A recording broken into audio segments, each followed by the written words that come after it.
In this video, I'd like to spend some time looking at some significant historical theories of play. I'm going to cover three major thinkers, two from the sort of early mid-20th century, one from the late 20th century, and this is designed to sort of set up and contextualize the readings that we'll encounter for class for the class discussion this week. Those are the first chapter of Miguel Sicart's Play Matters, the excerpts from Ludwig Wittgenstein's Philosophical Investigations, which talk about his famous definitions of games and play, and finally some excerpts from Ian Bogost's How to Talk About Video Games. So let's get started. Perhaps the most influential book about play of the 20th century is a book called Homo Ludens. It's from 1938, written by the Dutch sociologist Johan Huizinga. So the title, Homo Ludens. If you think of Homo sapiens, man the knower, it's this term that we use to distinguish our species from earlier hominids. There's a concept also called Homo faber. So if you think about the word fabrication, Homo faber indicates man the maker, the man who is capable of creating things to make their own environment and to affect the world, to shape the world. Homo faber, man or human, the maker. And so Huizinga is interested in Homo Ludens, man the player, or the playing person. And this sort of reveals his whole argument that play is really constitutive of humanity and of human culture. The subtitle of the book is Homo Ludens, a study of the play element in culture. And so Huizinga is sort of the most influential theorist in that he sets out this group of sort of laws of this is what play must be, or this is how he defines play, that have really set the agenda for the next 100 years of scholarship on play. So he's got this set of rules, the first of which is that play is free. He even says play equals freedom. It's not constricted, it's not restrained. And it's more complicated than this because play has rules, but actually he would argue, and a lot of play theorists would argue, that a willingness to follow the rules of play or the rules of the game are what make freedom. Play is outside of ordinary life. It's set aside by this concept that we call the magic circle. This notion that you can really clearly define when you are playing, and when you're within that space, whether it's a literal space like a playing field or a sort of conceptual mental space, you are outside of regular, ordinary life. The rules don't apply. You can do things, be things that you would not ordinarily be able to do. Play has, this is skipping ahead actually, play has distinct times and spaces.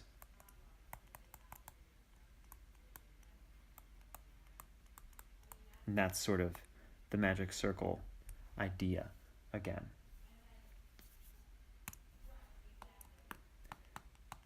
Play creates order. The rules of the game dictate how it is played. Almost the worst thing you can be for one of these play theorists is a spoil sport, somebody who cheats, somebody who breaks the rules, who breaks the magic circle, and sort of ends the game or ruins the game. That's almost the worst thing you can be for a play theorist. And finally, the sort of interesting one, or I guess they're all interesting, but this is a sort of difficult one to grasp. Play has no material interest.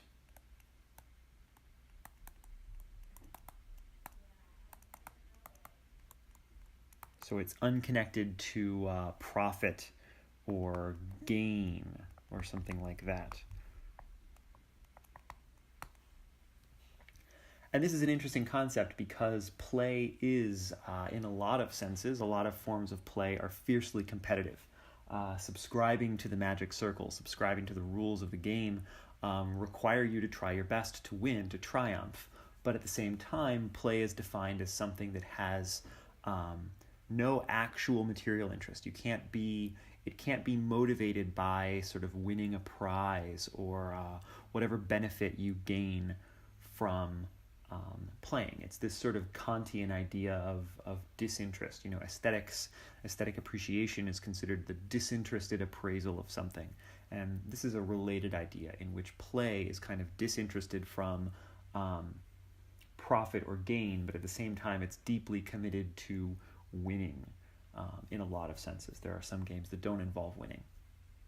But even if you think of solitary games as trying to beat yourself or trying to beat the game or beat the system, it requires a subscription to the rules, this order that play demands, but it also is disconnected from profit.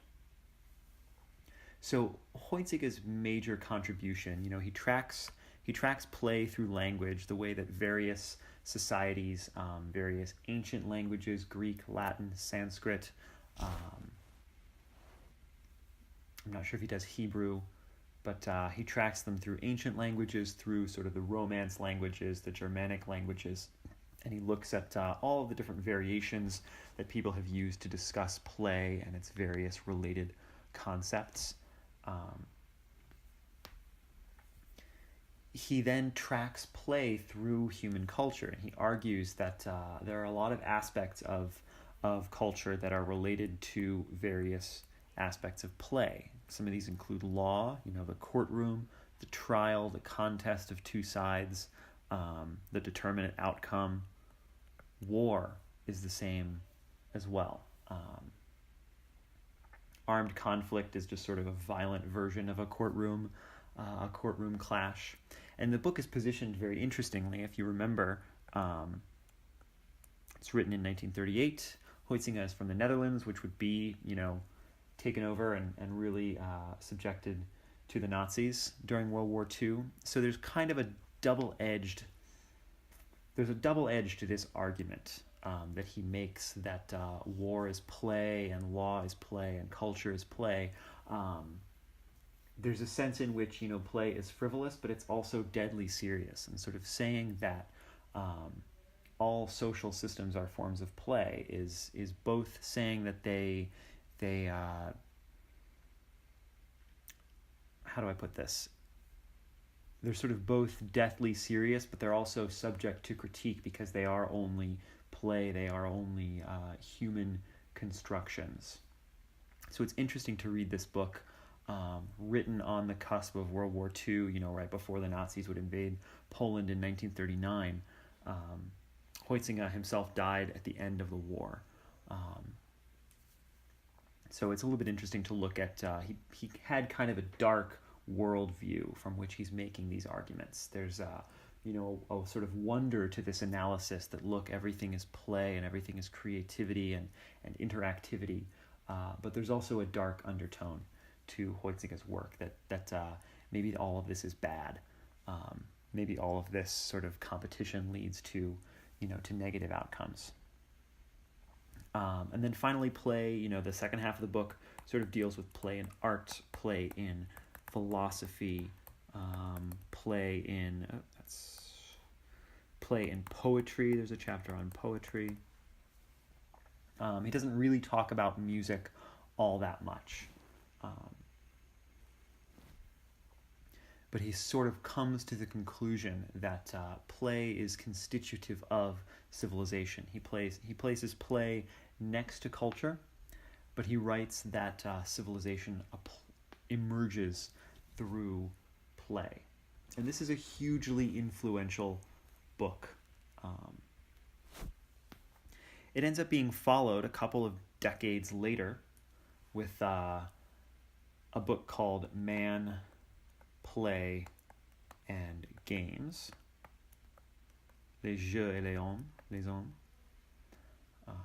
by a man named Caillois. Roger, I guess. Originally 1958, so 20 years after Huizinga, translated to English a couple of years later. So Caillois will pick up with a lot of the same core ideas that Huizinga presents. Play is free, it has its own spaces. Play is subject absolutely to rules. Again, you can't be a spoil sport. Play is, again, unproductive, unprofitable.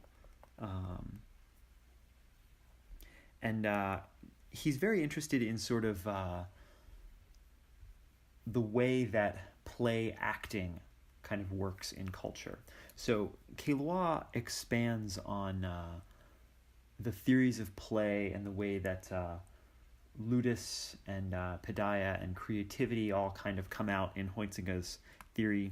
And Caillois proposes this very influential categorization of types of play. I'm going to write the 4 out here in a little diagram before I define them.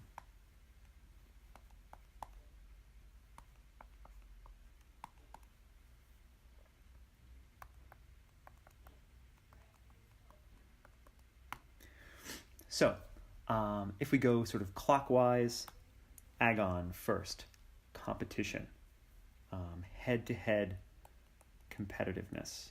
It's this aspect of many games, the clash of 2 players, the clash of 2 teams, on a larger scale, the clash of 2 nations or 2 sides of a legal case or 2 political parties or something like that. This is a central form of play. Alia, chance. Alia is the Latin word for dice. If you think of the famous saying, alia iacta est, the die is cast. Crossing the Rubicon, there is no chance to go back. Alia, the word for dice. So the element of chance. This is gambling. This is, slot machines, betting, things like that.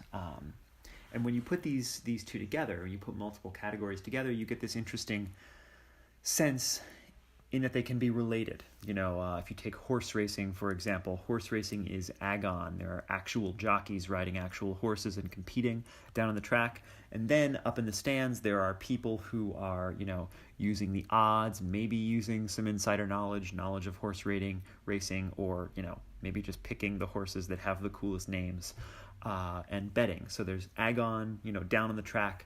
There is chance in the betting. Same thing with poker. There's direct competition, bluffing, trying to outmaneuver your opponent, but there's also just a chance of which cards you're going to draw. So it can combine different aspects. Mimicry is really central to all of the sort of cultural theories of play. Mimicry is role-playing, and Caillois and Huizinga and people like this would always say that all of the rituals that we have in our culture are related to this sort of play-acting impulse, religion, law, like Huizinga said.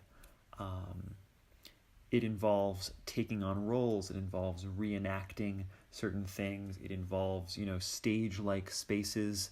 It involves, oftentimes costumes or special dress. Same thing with sports teams. Stadiums are set apart as sort of performance spaces. Teams wear uniforms.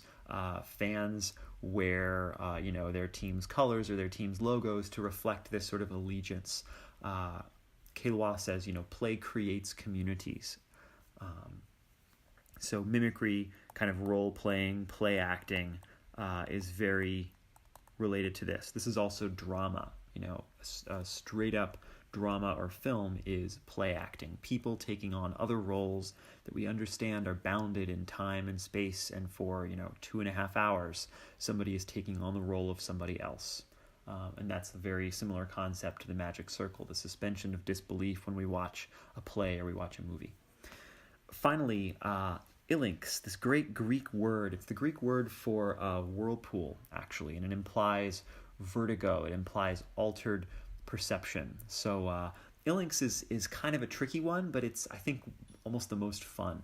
It's the intentional suspension of your own perception. So it's sort of extreme sports, roller coasters. Caillois talks about children's games, how little kids will sort of spin around until they make themselves so dizzy that they fall down, or they roll down hills, and they're messing with their own perception. They're exploring the world in this way. I've got a young daughter now, and I can actually see this in action. I have trouble conceptualizing exactly what he means until you see the way that a 2-year-old actually likes to, shake her own head violently around or spin around and spill around until she falls over laughing. This is ilinx. Suspending your own perception or altering it, with extreme sports or dizziness or something like that. And yes, Caillois also says hallucinogens, mushrooms or LSD or whatever. All of these are this sort of distorting impulse, the impulse to mess around with your own perception and sort of get enjoyment out of that. So Caillois is best known for this taxonomy of 4 different kinds of play: agon, alia, mimicry, and ilinx. So finally, I'd like to look ahead to a thinker actually from the latter part of the 20th century. Brian Sutton-Smith is a very influential psychologist. He wrote a lot of articles on play. He wrote a very influential book on play called The Ambiguity of Play from 1997. And Sutton-Smith is also now the namesake of the research library at the Strong Museum of Play in Rochester, New York. He's a major figure in sort of the institutionalization, the modernization of play studies. And so Sutton-Smith's central argument is the ambiguity of it all. That in order to sort of understand these theories and to apply them to culture, you have to understand that play both is, as I was saying before, deathly serious, and is playful and sort of frivolous and superficial. It's both of these things at once. You can't say that it's not serious. You can't say that it's not enjoyable. So many aspects of human culture just are both inseparably. True ambiguity is a force or something that can't actually be decided. True ambiguity is something that actually is both at once. It's not just difficult. It's not just a challenging concept to untangle. It's actually both. So he isolates this in a lot of what he calls rhetorics, the rhetorics of play.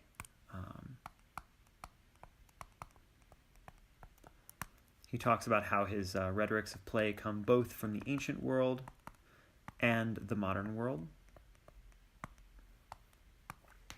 And he's going to go through 7 different rhetorics of play. There's the rhetoric of fate, which is sort of related to chance, the idea that our play, our outcomes, our lives are controlled by destiny or mythological gods or luck. If you think of the alia concept from Caillois. There's the rhetoric of power, this very common way in which we say a sporting event represents war or conflict. Football is the taking of physical space as the teams move back and forth through the field. Chess or basketball is sort of the negotiation of space, the competition. Chess is the control of space through certain moves, things like that. That play metaphorically reenacts actual conflict. The rhetoric of identity, if you think about the play acting, mimicry aspect of these previous theories, games, rituals, and festivals are all ways in which communities create, reinforce, reassert their identities. And then finally, the rhetoric of frivolity, this idea that play arises sort of in competition or in opposition to, say, the famous Protestant work ethic. Play doesn't accomplish anything. This is the Kantian disinterested nature of play, that play doesn't actually do work. It's supposed to be outside of work. It's supposed to be unproductive. It exists only for itself, its own goals, its own ends, which are generally for leisure. Then a couple of modern rhetorics of play, the ways that the people in the 20th century actually have tried to conceptualize play, and unsurprisingly, these are a lot more sort of developmental. This is this whole idea of, children or animals playing to learn. So the first of these is the rhetoric of progress, that play is an essential quality in exploration, adaptation, developing cognitive skills, developing social skills. This is a very core belief of sort of modern people about play. Play is how animals learn. Play is how children learn to negotiate the world, to affect the world, to kind of go out there and see what works and what doesn't work. The rhetoric of the imaginary, that play is a sort of flexible, irrational space that's opposed to rationality. Play is a space for creativity that's totally separate from work. And finally, the rhetoric of the self. And these, you can see these are all kind of related, that play is valued for the experience of the player. It's an aesthetic thing. Players have fun, players relax, players escape, and in our culture, this is frequently described as something that's essential. You have to sort of shut off your brain sometimes and watch a movie or play a game as kind of the escape from the grind of everyday life. So the ancient and modern rhetorics of play, the way that people in the times of ancient Rome or ancient Greece would have looked at play versus the way that we sort of modern Westerners tend to look at play.